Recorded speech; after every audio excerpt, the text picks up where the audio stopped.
Jean-Michel Apathy, Maxime Switek. Et la suite des découvertes sur Europe 1, c'est maintenant à 13h53 avec au programme un spectacle étonnant, votre soirée télé et une dégustation dépaysante. Et bizarrement, on va commencer par la dégustation de rhum. Olivier Pouls, je vous remercie, vous n'avez rien ramené. Écoutez, il va falloir aller le goûter. Merci.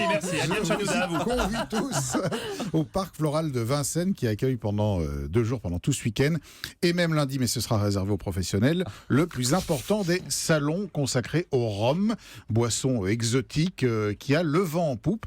Et c'est vrai que le rhum aujourd'hui est en train petit à petit de tailler des croupières à ses principaux concurrents que sont notamment le whisky, qui lui aussi est plutôt à la mode, mais aussi Il dit whisky. Le whisky. Non, vous avez dit le whisky. Si vous préférez aussi, enfin bref.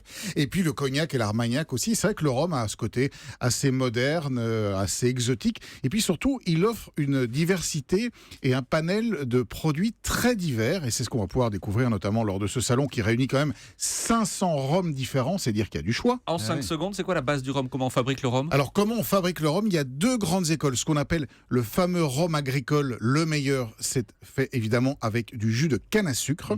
Quant au rhum industriel, moins intéressant, c'est fait avec ce qu'on appelle la mélasse, c'est-à-dire des résidus après le traitement sucrier de la canne. Il y a 500 rhums différents à partir d'une base identique. Exactement. Mais qu'est-ce qu'ils ont de différent? Alors, qu'est-ce qu'ils ont de différent? Tout d'abord, ils ont des pays de provenance différents, parce qu'on fait du rhum dans de nombreuses régions. Ça va des États-Unis à l'Inde, en passant évidemment par les Caraïbes, par l'océan Indien. Donc, il y a une notion de terroir, finalement, pour la canne à sucre qui sert de base. Et ensuite, c'est comme pour le whisky ou comme pour l'armagnac ou comme le cognac, c'est ce qu'on va appeler l'élevage. Et donc là, il y a différentes catégories. Alors ça commence avec le rhum blanc, le rhum de base, qui n'est pas un rhum très agréable à boire en soi. C'est un rhum qu'on va utiliser soit dans la cuisine, soit pour faire de la cuisine, soit pour faire du rhum arrangé qu'on va aromatiser. Et puis on va arriver à ce qu'on appelle les rhums ambrés. Ce sont des rhums qui ont passé quelques mois, 18 mois, dans des fûts de chêne. Et ces fûts de chêne vont donner la couleur au rhum, mais vont aussi donner les saveurs, des notes un peu vanillées, un petit peu caramel. Et puis on va rentrer dans la catégorie des rhums les plus intéressants, qui sont les rhums vieux, 3 ans, 4 ans, 5 ans, 6 ans, des dizaines d'années de fût parfois, pour là, des aromatiques bien plus complexes, bien plus passionnants. Des vieux rhums millésimés, par exemple, aujourd'hui, c'est absolument magique. Et le Rhum Fest Paris 2016, c'est donc au Parc Floral tout le week-end et lundi pour les professionnels comme vous, Olivier. Et dans quel état le mardi? On attend de voir. Et je vous y attends tous demain, les amis. Merci Olivier. Eva Rock, votre choix télé du jour, c'est K1 sur France 2.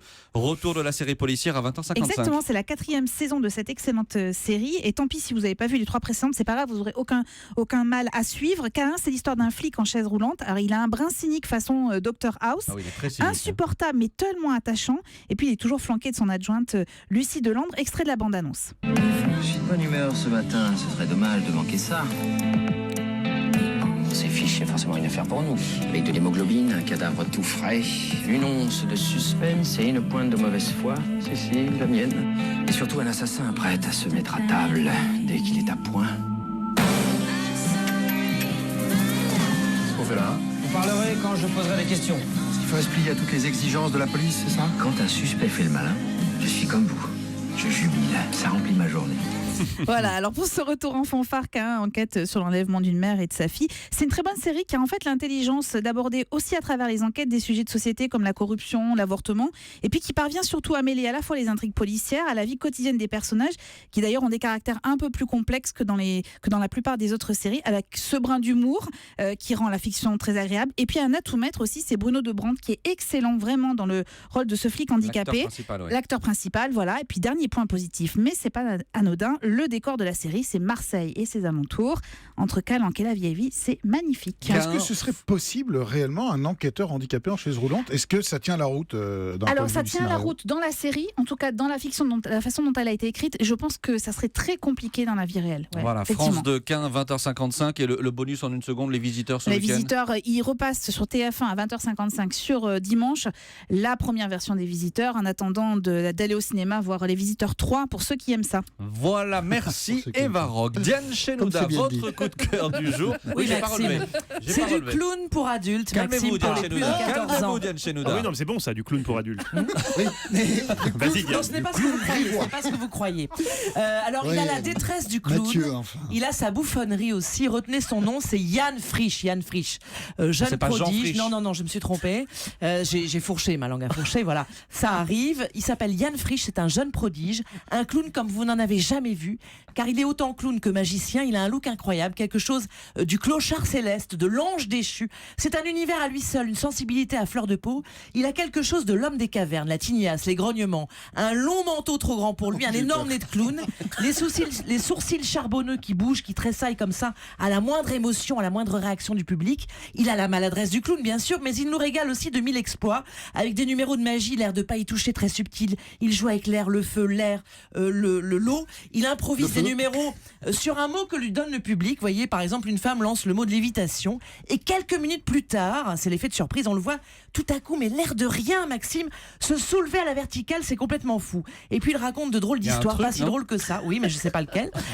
Des histoires plutôt noires, de petits contes qui se terminent mal en général, l'histoire d'une petite fille rejetée par sa mère, ou de lui, le clown, qui a des rapports tourmentés, douloureux avec la sienne qui est jouée là, c'est une grande marionnette sur scène. C'est un humour assez trash, plutôt subversif, plutôt assez noir. C'est du théâtre d'objets, de marionnettes. On rit, mais il y a aussi des moments d'émotion pure, on reste sans voix, et il y a des grands moments de loufoquerie, évidemment, absolue. C'est hyper fin, drôle, hyper original. C'est vraiment du grand art. Voilà, c'est le syndrome de Cassandre. C'est le dernier spectacle de ce clown, très jeune clown, donc, qui s'appelle Yann Frisch.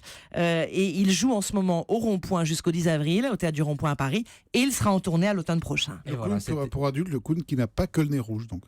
Oh non, non, mais Allez, il est temps que ça se termine. Ça me laisse sans voix. Allez, bien. Il est temps que Je ça sais se que vous termine. répondez, mais c'est pas possible. mon cher Olivier. Allez, un petit coup de rhum Oh, là-dessus. on avait réussi à se tenir jusqu'à Ouais.